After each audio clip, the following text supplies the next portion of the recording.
नमस्कार दोस्तों। आज हम पाइप और टंकी से संबंधित क्वेश्चन करेंगे।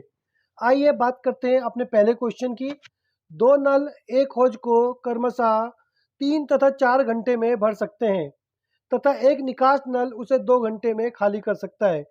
यदि तीनों नल एक साथ खोल दिए जाए तो हौज कितने समय में भरेगा। देखिए इसमें हमें क्या है, एक नल दिया है ए, ये किसी हौज को 3 घंटे में भर सकता है। दूसरा नल है बी, वो हौज को 4 घंटे में भर सकता है। एक नल और है, ये लेकिन निकास नल है। निकास नल का मतलब है पानी को बाहर निकालने वाला। ये 2 घंटे में टंकी को खाली कर सकता है, हौज को खाली कर सकता है 2 घंटे में। तो देखिए क्या करते हैं, हम इनका टोटल काम ले लेते हैं। काम क्या होता है, इन सब का एलसीएम ही जो होता है इसका टोटल काम होता है। जब हम 3, 4 और 2 का एलसीएम लेंगे तो इसका एलसीएम हमारा 12 आता है। अब देखिए यहाँ पर ए 3 घंटे में टंकी को भर रहा है, यानी कि 1 घंटे में 4 लीटर पानी ये भर रहा होगा। इसकी कैपेसिटी 4 लीटर है। बी 4 घंटे में टंकी को खाली करता है, तो यानी कि इसकी कैपेसिटी 1 घंटे में 3 लीटर की है। ये 1 घंटे में 3 लीटर पानी भरेगा, तभी जाकर जो है ये 4 घंटे में 12 लीटर पानी भर पाएगा। नल सी की बात करते हैं। देखिए नल सी 2 घंटे में खाली कर सकता है। ये एक नेगेटिव नल है क्योंकि ये खाली कर रहा है, तो ये 2 घंटे में खाली कर सकता है, यानी कि 1 घंटे में ये 6 लीटर पानी निकाल रहा है। निकाल रहा है तो माइनस, क्योंकि 6 लीटर पानी निकाल रहा है। तो अब कहते हैं कि तीनों नल एक साथ खोल दिए जाए। देखिए तीनों नल खोले, ए खोला 4 लीटर पानी भर रहा है, बी खोला 3 लीटर पानी भर रहा है, लेकिन सी 6 लीटर पानी निकाल रहा है। तो देखा जाए तो ये तीनों मिलकर 1 घंटे में 1 लीटर पानी भर रहे हैं खाली, क्योंकि देखिए ए और बी मिलकर 7 लीटर भर रहा है, लेकिन सी उसमें से 6 लीटर निकाल दे रहा है, तो 1 लीटर पानी टंकी में बच जा रहा है। तो कहते हैं बताइए टंकी कितने समय में भरेगी। तो क्या करेंगे, देखिए टंकी 12 लीटर की है और 1 लीटर पानी जो है 1 घंटे में भर पा रहा है, तो टंकी 12 घंटे में भरेगी। 3 नल ए, बी और सी टंकी को क्रमशः 12, 15 और 20 घंटों में भर सकते हैं। यदि नल ए पूरे समय खुला रहे तथा बी और सी बारी बारी से एक एक घंटे के लिए खोल दिए जाते हैं तो टंकी कितने समय में भरेगी। देखिए हमारे पास यहाँ पर 3 नल दिए गए हैं। पहला नल ए टंकी को 12 घंटे में भरता है। दूसरा नल बी टंकी को 15 घंटे में भरता है। तीसरा नल सी टंकी को 20 घंटे में भरता है। तो देखिए हम क्या करते हैं, पहले टोटल टंकी की कैपेसिटी देख लेते हैं, यानी टोटल कितना काम है टंकी का। देखिए टंकी 60 लीटर की है। देखिए इन सब का एलसीएम ले लेते हैं, ठीक है। इन सब का जो एलसीएम होता है वही टंकी की कैपेसिटी हुई।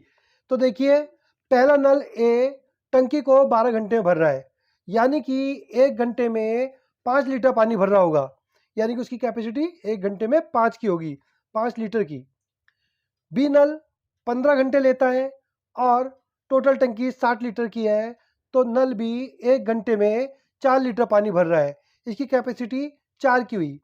इसी प्रकार से सी 20 घंटे लेता है और टंकी 60 लीटर की है, तो 20 की कैपेसिटी 3 हुई, यानी 20 1 घंटे में 3 लीटर पानी भरता है। अब देखिए शर्त रखता है, कहता है कि नल ए पूरे समय खुला रहेगा और बी और सी को एक एक घंटे के लिए बारी बारी खोल दिया जाएगा, तो टंकी कितने समय भरेगी। देखिए पहले हमारा नल एक खुला है, तो उसके साथ बी को खोल दिया जाएगा, तो दोनों मिलकर 1 घंटे में 9 काम करेंगे। और इसी प्रकार से बी, इसी प्रकार से देखिए फिर से ए खुला ही रहेगा। अब बी को बंद करेंगे और 1 घंटे के लिए सी को खोलेंगे, तो अब ये 8 काम करेंगे दोनों मिलके। अब देखिए सी को बंद कर दिया जाएगा और अगले घंटे में ए के साथ बी को फिर खोल दिया जाएगा। अब देखिए ये 9 काम करेंगे। देखिए ये हो गए इनके 3 घंटे। 3 घंटे में इन्होंने टोटल 9, 8, 17 और 9, 26 काम किए। देखिए यहाँ पे हम क्या करते हैं, इस काम को डबल कर लीजिए, 26 दूनी 52 काम यहाँ हो गए। तो दिन भी डबल कर लीजिए, 3 दूनी 6, दिन नहीं घंटे, तो घंटे भी जो है यहाँ 3 थे तो हम इसको डबल कर लेंगे, 3 दूनी 6, 6 घंटे हो गए। लेकिन देखिए अभी टंकी फुल नहीं भरी, टंकी 52 लीटर भरी है अभी तक और 60 लीटर भरनी है। तो देखिए हम अब अगला काम करा देंगे। देखिए ए कब तक ए रहेगा, अब यहाँ तक इसके साथ जो है बी ने काम किया था, तो यहाँ पर सी काम करेगा, तो दोनों मिलके 8 काम और कर देंगे, यानी 8 लीटर पानी और भर देंगे। तो हमारी टंकी अगले 1 घंटे में, यानी 6 घंटे पहले हो गए थे, और अगला 1 घंटा यानी 7 घंटे में हमारी टंकी भर जाएगी। देखिए अब बात करते, देखिए हम निकाल लेते हैं यहाँ पर कमरे का क्षेत्रफल। देखिए कमरे का क्षेत्रफल, देखिए 6,000 रुपये लगाए गए 125 की दर से, 125 प्रति वर्ग मीटर, यानी 1 वर्ग मीटर का 125 लगता है, और टोटल कमरे में कारपेट बिछाने के लिए 6,000 रुपये दिए। तो देखिए इसको कैंसिल कर देंगे, ये 4 टाइम्स और ये इससे 8 टाइम्स, यानी कि यहाँ पर जो कमरा है, कमरे का क्षेत्रफल 48 मीटर है। अब देखिए बताता है कि कमरे की लंबाई ज्ञात कीजिए। कमरा 48 मीटर था, कमरे की लंबाई ज्ञात कीजिए। देखिए कमरा क्या होता है, कमरा एक आयताकार होता है, तो आप फॉर्मूला लगा सकते हैं। देखिए आयत का क्षेत्रफल, आयत का क्षेत्रफल होता है लंबाई गुणा चौड़ाई। अब देखिए कमरे का क्षेत्रफल ही तो आयत है, या आयत ही कमरा बोल लीजिए। तो इसका क्षेत्रफल कितना निकला है, 48। लंबाई हमने फाइंड आउट करनी है, लंबाई निकालनी है, चौड़ाई 6 मीटर दी है, तो हो गया 48/6 इज इक्वल टू लंबाई। अब इसको काटेंगे तो 6 8 जा 48, तो कमरे की लंबाई जो है हमारी 8 मीटर निकल के आ गई। दो शंकुओं के आयतनों के बीच 4:5 का अनुपात है और उनके आधार की त्रिज्याओं का अनुपात 2:3 है। उनकी ऊंचाइयों के बीच का अनुपात क्या है। देखिए दो शंकु दिए हैं, एक का आयतन 4 का रेशियो में तो दूसरा 5 के रेशियो में है, और इनकी त्रिज्याएं दी गई है। पहले की त्रिज्या यानी कि देखिए R1, पहले की त्रिज्या, पहले की R1 मानेंगे, 2 दी है। R2 दूसरे की बात कर लेते हैं, इसकी त्रिज्या 3 दी है। कहते हैं शंकु का अनुपात, आयतन, शंकु का आयतन। देखिए शंकु का आयतन क्या होता है, देखिए फॉर्मूला लगा लेंगे। शंकु का आयतन होता है 1/3 पाई R² H। ये पहला शंकु और यही दूसरा शंकु, 1/3 पाई R² H। अब देखिए इनका अनुपात कितना दिया, 4/5। दो शंकुओं के आयतन, पहले का आयतन दूसरे का आयतन, 4:5 का अनुपात है, 4 और 5 का अनुपात। देखिए 1/3 कॉमन, पाई कॉमन, कट गया। अब यहाँ पे क्या है, देखिए R, R पहले की लेनी है, पहले वाले की R 2 है, तो R का स्क्वायर है तो इसका स्क्वायर कर दो, और ये पहले वाले की हाइट, R का स्क्वायर। अब ये दूसरे की हाइट है और रेडियस है, तो ये लो, और ये दूसरे की हाइट, इसका अनुपात क्या बोला गया है, 4/5। अब देखिए ये हो गया 2 2 जा 4, हाइट 1, और 3 3 जा 9, दूसरे की हाइट 4/5। देखिए क्या करेंगे, अब इसको इधर भेज देंगे। जब इसको इधर भेजेंगे, देखिए हमारे पास क्या है, यहाँ पर हाइट 1 पहले की और हाइट 2 रह गई, और इधर 4/5 है, तो ये 9 ऊपर गया और 4 नीचे आ गया, 4 से 4 कैंसिल हो गया। तो देखिए H1 और H2 का रेशियो क्या निकला, 9:5। ये हमारी दोनों के बीच की ऊंचाइयों का अनुपात निकल गया। राजू ने 15 किलोग्राम चीनी 10 रुपये प्रति किलोग्राम की दर से तथा 10 किलो चीनी 14 रुपये प्रति किलोग्राम की दर से खरीदी और उन्हें मिला दिया। यदि वह मिश्रण को 16 रुपये प्रति किलोग्राम की दर से बेचे तो बताइए कि इस सौदे में से कितना लाभ होगा। देखिए सवाल को समझते हैं। 15 किलो चीनी थी, 10 रुपये किलो के हिसाब से खरीदी, 10 किलो चीनी 14 रुपये किलोग्राम के हिसाब से खरीदी, और दोनों को उसने मिला दिया, और फिर जब बेचने का समय आया तो उसे 16 रुपये प्रति किलोग्राम के हिसाब से उस चीनी को बेचा। तो कहते बताइए सौदे में से कितना लाभ हुआ। देखिए यहाँ पे 15 किलोग्राम चीनी है, 10 रुपये किलो के हिसाब से खरीदी, तो इसने 150 में चीनी खरीदी, 150 का ऐसे खर्च करना पड़ा। अब 10 किलो चीनी 14 के हिसाब से। अब यहाँ पर देखिए 10 किलो चीनी है और 14 के हिसाब से खरीदी, तो इसने 140 रुपये की खरीदी। अब ये दोनों चीनी जब इसने खरीदी, इसको पड़ गई दोनों चीनी 290 की। अब इसने क्या किया, इन दोनों चीनियों को आपस में मिला दिया, और अब जब मिल गई, देखिए मिली तो 15 किलो और 10 किलो, यानी टोटल चीनी कितनी मिलाई इसने टोटल चीनी मिलके हुई 25 किलो, क्योंकि 15 किलो चीनी यहाँ थी और 10 किलो चीनी वहाँ पे थी, तो 25 किलो चीनी टोटल इसके पास है। अब इस चीनी को 16 के हिसाब से बेचता, देखिए 16 के हिसाब से, 16 का 1 किलो, तो 16 पंजे 80 का 0, हाथ से लगा 8, 16 दूनी 32 और 8 40, तो इसने 400 की बेची है। जहाँ 25 किलो इसने 290 की कमाई खरीदी थी, वहीं पे 25 किलो 400 की बेची, तो बोलता है उसे कितना लाभ हुआ। देखिए 400 में से आप 290 को घटा दीजिए, तो इसको 110 का लाभ हुआ है। किसी वस्तु के अंकित मूल्य पर ग्राहक को 2.5% बट्टा दिया जाता है। एक व्यक्ति ने वह वस्तु 39 में खरीदी। वस्तु का अंकित मूल्य क्या है? देखिए अंकित मूल्य था, उस पर 2.5% बट्टा दिया गया। देखिए 2.5% निकाल लीजिए। देखिए हम 2.5% निकाल लेते हैं।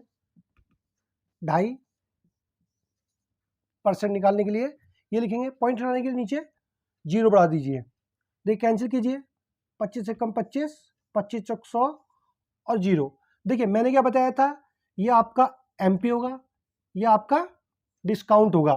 तो देखिए यहाँ पर हम 3 चीज़ लिख लेंगे, एक आप एमपी लिख लीजिए, एक डिस्काउंट लिख लीजिए, एक सेलिंग प्राइस लिख लीजिए। देखिए एमपी कितना बैठा, 40 रुपये, और डिस्काउंट कितने का दिया, 1 रुपये का। जब 40 रुपये उसका अंकित मूल्य था और 1 रुपये का डिस्काउंट दिया, तो बेचा कितने का, 39 रुपये का। अब वो देखिए क्या कहता है, क्वेश्चन में भी देता है कि वस्तु 39 रुपये में खरीदी गई। ठीक है, इसने कितने में खरीदी, 39 रुपये में, तो 39 इसका 1 गुना है। तो बोलता है अंकित मूल्य क्या होगा। देखो अंकित मूल्य ये रहा, इसको भी 1 गुना कर दीजिए, तो अंकित मूल्य होगा हमारा 40 रुपये अंकित मूल्य। बर्तन में 81 लीटर शुद्ध दूध है, इसमें से 1/3 दूध निकालकर उतनी ही मात्रा में पानी डाल दिया जाता है। पुनः उस मिश्रण में से 1/3 मिश्रण निकालकर उतनी ही मात्रा में पानी डाल दिया जाता है। नए मिश्रण में दूध और पानी का अनुपात बताइए। देखिए हमें क्या दे रखा है, इसमें हमें दिया है कि एक बर्तन है, उसमें 81 लीटर दूध है। देखिए दूध की जो प्रारंभिक मात्रा है वो 81 लीटर है। ये पूरा दूध शुद्ध है, अभी इसमें मिलावट नहीं है। इसमें से 1/3 दूध निकाल दिया गया। देखिए 81 का 1/3 27 होता है। अगर आप 81 का 1/3 निकालेंगे तो 81 का 1/3 27 होता है, यानी कि 27 लीटर दूध को निकाल दिया गया और उतनी ही मात्रा में पानी डाल दिया गया। देखिए 27 लीटर दूध निकाला और उतनी ही मात्रा में जो है 27 लीटर पानी डाल दिया गया। तो देखिए 81 लीटर टोटल दूध था, यहाँ पर 27 लीटर निकाल दिया गया और उसके जब पानी डाल दिया गया, तो हमारे पास जो शेष मात्रा बची दूध की वो 54 लीटर है। अब हमसे बोलता है कि इस प्रक्रिया को जो है दोहराया गया। देखिए एक बार इसमें 1/3 दूध निकालकर पानी डाल दिया गया, पुनः 1/3 निकालकर फिर इसमें जो है उतना ही पानी डाल दिया गया। देखिए हम क्या करेंगे, पहले इसका अनुपात ज्ञात कर लेंगे। अनुपात कैसे ज्ञात करते हैं, देखिए मैंने बताया था, पहले आप शेष मात्रा, देखिए यहाँ पर दूध की शेष मात्रा 54 है और प्रारंभिक मात्रा यानी कि जो इसकी प्रारंभिक शुरू में मात्रा थी 81 है। देखिए इसको काट लीजिए, देखिए ये कटा, 9 × 54 और 9 × 81, फिर कटा, देखिए 3 दूनी 6 और 3 × 9। अब देखिए इस प्रक्रिया को 2 बार दोहराया गया, तो हम क्या करेंगे, 2 कर देंगे, 2 दूनी 4 और 3 × 9। देखिए यहाँ पर हमारे पास क्या है, यहाँ पर हमारे पास प्रारंभिक मात्रा और बची हुई मात्रा यानी दूध की प्रारंभिक मात्रा और दूध की शेष मात्रा बची हुई मात्रा का अनुपात आया है। तो देखिए दूध की प्रारंभिक मात्रा 9 के अनुपात में है और शेष 4 के अनुपात में है। तो देखिए इसको माइनस कर लीजिए, तो यहाँ पर हमारे पास 5 के अनुपात में पानी होगा। तो इसने यही तो पूछा है, दूध और पानी। पहले दूध बोला है, तो देखिए दूध की शेष मात्रा 4 है और फिर बोलता है पानी, तो पानी आया हमारा 5। तो हमारे पास दूध और पानी का अनुपात 4:5 है। आइए इसी क्वेश्चन को एक अन्य मेथड से करते हैं, एक अलग तरीके से करते हैं। देखिए हमें क्या दिया है, x is equal to √12 plus √12 plus √12 और ऐसे ही कंटिन्यू है, हमें दिया गया है। देखिए हम क्या करेंगे, दोनों साइडों का स्क्वायर कर देंगे। तो यहाँ एक्स स्क्वायर हो गया, यहाँ जैसे स्क्वायर किया देखिए पहला वाला 12 बाहर आ जाएगा और प्लस 12 प्लस √12 ये बच जाएगा। अब यहाँ पर देखिए x square is equal to 12 plus, देखिए ये और ये सेम है, यानी कि एक्स का वैल्यू है, इसको यहाँ पर रख दीजिए। अब ये बन गया देखिए एक्स स्क्वायर, इसको उधर भेज दीजिए, माइनस एक्स माइनस 12, द्विघात समीकरण कर लीजिए इसका, द्विघात समीकरण से हल। तो x square minus 4x 3x minus 12, इन दो में कॉमन और इन दो में कॉमन, तो x माइनस 4 यहाँ प्लस, तो x माइनस 4 देखिए सेम है, x माइनस 4 और x प्लस 3 सॉल्व कर लीजिए, ये आ गया x इज इक्वल टू 4 और ये x is equal to minus का 3। क्वेश्चन प्लस का है तो हमारा आंसर 4 होगा। 25 अंकों की एक गणित की परीक्षा में 50 छात्रों में से 4 छात्रों को 0 अंक मिले। शेष छात्रों के औसत अंक 10 हैं, तो सभी छात्रों के औसत क्या होंगे। देखिए पूछता, देखिए बता, देखिए 25 अंक की एक परीक्षा हुई, 50 छात्रों ने परीक्षा दी, 4 छात्रों के अंक 0 आए, शेष छात्र की औसत 10 है, तो सभी 50 छात्रों के औसत क्या होंगे हमने बताना। देखिए 50 छात्र थे, 4 ने पेपर नहीं दिया, यानी कि पेपर दिया 46 ने, 46 लोगों ने, और इनकी औसत 10 है, 10 यानी कि 46 लोगों की कुल औसत 460 है। तो बोलता है कि सभी छात्रों के औसत क्या होंगे। देखिए सभी छात्र कितने थे, 50, और टोटल औसत 460, तो 50 से इसको भाग कर दीजिए आप, क्योंकि औसत में हम कुल संख्या लेते हैं और कुल संख्या हमारा जो है हमारी 50 है, और ऊपर हम समंकों का योग लेते हैं। समंक यानी जो छात्र थे 50 थे, उनके द्वारा प्राप्त किए गए जो कुल औसत थी 460 है। 0 से 0 कैंसिल, 5 9 जा 45 और 0.52 जा 10, तो 9.2 इनकी औसत आ गई। एक सीरीज का माध्य तथा माध्यिका क्रमशः 18 और 18.75 है, तो इसका बहुलक क्या होगा। देखिए ऐसे क्वेश्चन में क्या है, हमें कोई दो चीज़ दे के रहेगा और हमें तीसरी निकालनी होगी। जैसे मानिए यहाँ माध्य और माध्यिका दी है, तो हमें बहुलक ज्ञात करना है। हो सकता है माध्य और बहुलक दे दे, माध्यिका ज्ञात करनी पड़े, माध्यिका और बहुलक दे दे, माध्य ज्ञात करना पड़े। तो इसके लिए क्या करते हैं, हम एक फॉर्मूला लगाते हैं, 3 में से कोई भी चीज़ दी हो, तो 2 चीज़ दी हो तो तीसरा हमारा निकल आता है। देखिए फॉर्मूला होता है बहुलक बराबर 3 गुणा माध्यिका माइनस 2 गुणा माध्य, ये हमारा फॉर्मूला है। आप इस फॉर्मूले को याद रख लीजिए। इस फॉर्मूले से आपको कोई भी दो चीज़ दी हो इन तीनों में से और तीसरी निकालनी हो, तो आप आराम से इसको निकाल पाएंगे। ये देखिए बात करते हैं, हमारे पास 3 गुणा माध्यिका। देखिए माध्यिका क्या है, माध्यिका हमारे पास 18.75 है, माइनस 2 गुणा माध्य, माध्य हमारे पास 18 है। मल्टीप्लाई कर लेते हैं, देखिए इसको 3 5 जा 15, 1 कैरी किया, 3 7 जा 21 और 1 22.38 जा 24, 6 और 3 56, ये आ गया हमारा। ठीक है, माइनस 2 को 18 से करेंगे 36, अब इसको माइनस कर देंगे, 56.25 में से 36 गया तो हमारे पास 20.25 बचा, जो हमारा बहुलक है। एक मीनार के पास से 20 मीटर दूर एक बिंदु से मीनार के शीर्ष का उन्नयन कोण 30 डिग्री है। मीनार की ऊंचाई क्या है। देखिए क्या बोलता है, एक मीनार है, मीनार बना लीजिए। देखिए कहता मीनार के पाद से, पाद बिंदु यह देखिए 20 मीटर दूर, इससे 20 मीटर दूर देखिए आए और ये 20 मीटर दूर हो गया। कहता है एक बिंदु से, इस बिंदु से मीनार के शीर्ष का उन्नयन कोण। देखिए मैंने बताया था आपको, उन्नयन कोण नीचे से ऊपर की ओर होता है, यानी कि ये मीनार के शीर्ष का उन्नयन कोण 30 डिग्री है, तो ये आपका 30 डिग्री हो गया।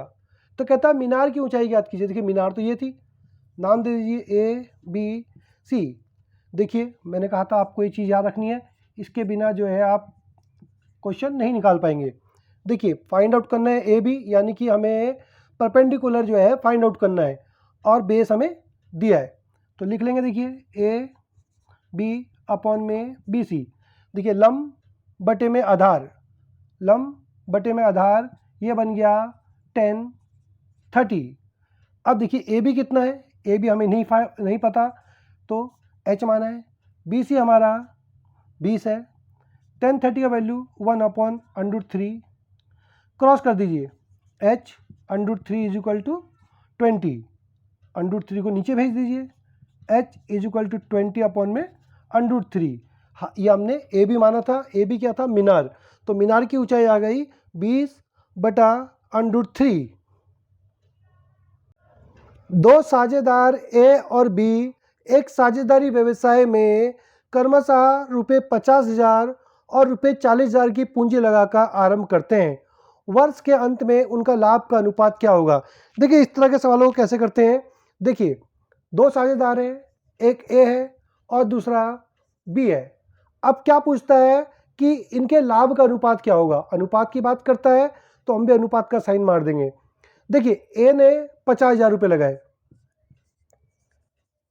A ने 50,000 रुपये लगाए और B 40,000 रुपये लगाता है, B ने 40,000 रुपये लगाए, तो बोलता है कि वर्ष के अंत में उनका लाभ का अनुपात क्या होगा। देखिए वर्ष के अंत में बोलता है, आप इसको 12 से गुणा कर सकते हैं, इसको भी 12 से गुणा कर सकते हैं, क्योंकि वर्ष में 12 महीने होते हैं, या यहाँ पर 1 से भी गुणा कर सकते हैं, 1 साल 1 साल। लेकिन देखिए दोनों बराबर है तो वो वैल्यू आपस में कट जाएगी, इसलिए हम उसको नहीं लिखेंगे। देखिए यहाँ पर 3 जीरो से 3 जीरो कैंसिल, एक ये जीरो भी कैंसिल, तो हमारा 5/4 आया। जब आय के अनुपात को काटा जाता है तो जो आंसर आएगा वो हमारा लाभ का अनुपात होता है। तो यहाँ पे लाभ का अनुपात 5 और 4 आ गया।